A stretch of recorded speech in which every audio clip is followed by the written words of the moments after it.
Bonjour à tous, bienvenue dans cette vidéo. Dans cette vidéo, nous allons continuer ce que nous avons commencé dans la dernière vidéo. Normalement, si vous avez suivi la dernière vidéo, vous devriez normalement avoir ces petits codes HTML. En fait, on a créé deux pages. Ce qu'on va essayer de faire, on va essayer de modifier déjà notre seconde page. On va attribuer un titre à notre page. On va l'appeler C'est connecté, voilà, comme ça. Ensuite, déjà, on va y aller. Voilà. Ensuite, au niveau du titre, du premier titre de notre seconde page, on va appeler connectez-vous, comme ça. On enregistre, on voit ce que ça donne. Voilà, on va aussi changer ici et mettre menu pour nous ramener à notre première page. Voilà. Ensuite, on va rajouter un petit formulaire qui va nous permettre de nous connecter. En fait, ça c'est une occasion pour nous de aussi intégrer le PHP dans notre programme d'initiation. Donc on va faire paragraphe, on va rajouter on va écrire nom d'utilisateur, voilà, nom d'utilisateur, voilà, deux points. Ensuite nous utilisons une balise spéciale pour pouvoir créer des text box. En fait, la balise input permet de créer des text box, des boutons, ce genre d'objets. Donc ici, au niveau de sa propriété type, nous allons entrer texte. Ensuite, nous allons fermer la balise P. Voilà, on va fermer la balise P. Voilà, on voit ce que ça donne.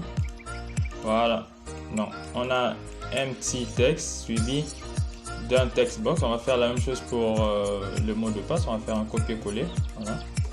Copier-coller. On va changer ici par mot de passe. Mot de passe. Ensuite, au niveau, ouais, je pense que c'est tout. On va actualiser, voir ce que ça donne. Voilà. Ensuite, on va créer un petit bouton. Donc input. Ensuite, on va au niveau de sa propriété type, on va juste changer par button, voilà, à la différence du premier. Ensuite, au niveau de son name, on va l'appeler btn connecté. En fait, le name va nous permettre en fait d'accéder à notre bouton depuis en fait notre code PHP. Ici aussi, au niveau du name, on va appeler txt MDP, texter mot de passe, voilà. Et aussi au niveau d'ici, on va texter non, voilà, on va le garder comme ça. On va essayer de voir ce que ça donne. On voit qu'il y a, on a déjà un petit bouton, sauf qu'il n'y a pas de texte au milieu. Donc pour ça, on va ajouter une propriété qu'on va appeler value. Value, en fait, ça permet de mettre un texte sur notre bouton, voilà, connecté, voilà. On va plutôt écrire c'est connecté. Je pense que c'est peut-être préférable, non? Voilà, c'est connecté. Voilà, je pense que c'est déjà bien.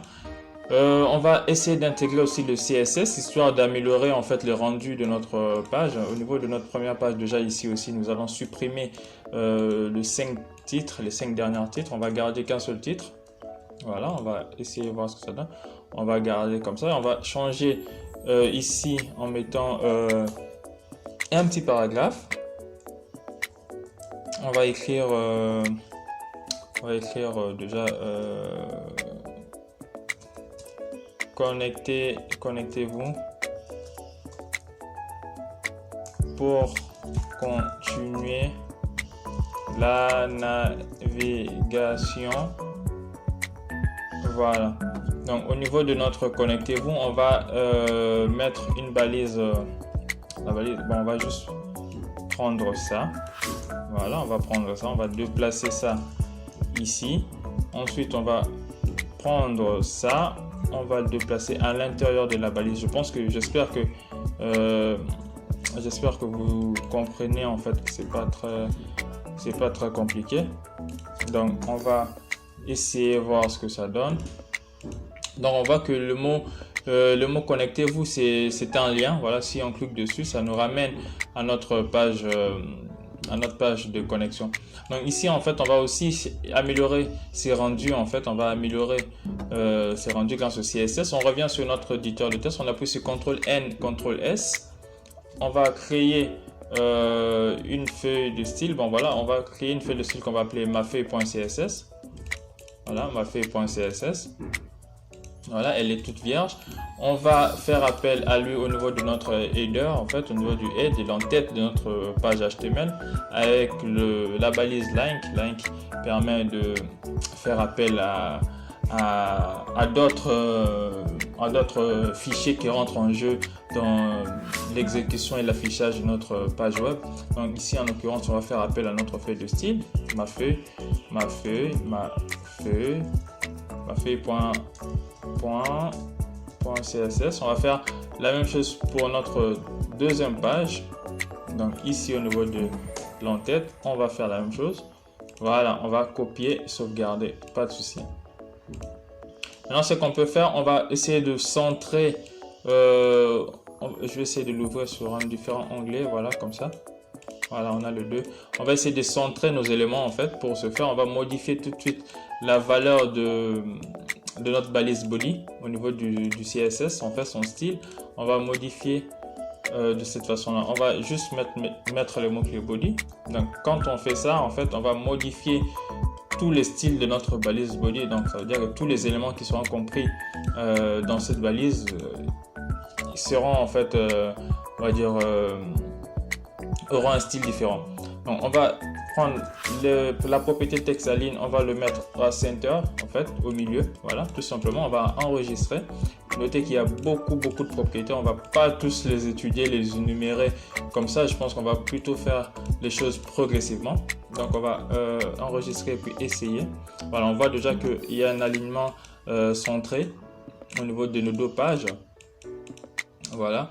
On peut modifier en fait aussi la taille de nos textes. Par exemple, pour nos balises paragraphes, en fait, on voudrait modifier en fait les font size. Font size, c'est pour modifier la taille de la police. On va donner par exemple à 16 pixels. En fait, ça veut dire que tous nos paragraphes sur nos pages en fait auront obligatoirement en fait cette taille là en fait. Du coup, on va enregistrer et voir ce que ça donne. Je pense que voilà, il y a un résultat, c'est la même chose ici aussi, c'est la même chose. On peut changer ici par 25 et enregistrer. Vous voyez qu'il y a déjà ça grossit ici aussi, voilà, ça grossit. Donc je pense que vous comprenez. On peut aussi créer ce qu'on appelle des classes dans notre feuille de style. On peut créer des classes et les attribuer directement à nos balises. Par exemple ici, pour modifier en fait la taille de notre bouton, on va créer une petite classe. Donc on met un point, ensuite on attribue un nom, on va attribuer btn connecté en fait. Voilà, c'est la petite syntaxe pour créer des classes en CSS. On va changer sa longueur, donc width. On va donner 150 pixels. On va changer sa hauteur aussi à 35 pixels par exemple. Ensuite on va copier les noms de cette classe qu'on a créée. On va venir au niveau de notre balise input, donc notre balise notre bouton. On va utiliser l'attribut en fait classe et puis donner attribuer la valeur btn connecté à notre attribut classe. En fait, je rappelle que btn connecté, c'est tout simplement la classe qu'on a créée dans notre feuille de style. Donc on va enregistrer et puis voir ce que ça donne. Donc voilà, on voit déjà que notre bouton a grossi. On peut modifier en fait son texte, on peut modifier la couleur et le background de notre bouton. On va modifier sa couleur de fond, on va le mettre en gray en fait, voilà, en gris. Voilà, je pense que voilà, c'est pas mal. On peut changer la couleur des textes de notre bouton color. Voilà, on peut donner un weight c'est blanc. Je pense que vous savez, vous connaissez. Voilà, de cette façon là on peut modifier aussi la même chose pour nos inputs. On va déjà modifier leur marge, on va les décaler un peu plus vers la droite. Donc on va créer une petite classe qu'on va appeler txt. texte box comme ça, on va prendre ça, il n'y a pas de souci. On va essayer margin left, voilà.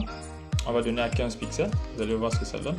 15 pixels, on va venir au niveau de nos inputs de nos text box, on va utiliser l'attribut classe et donner la valeur text box.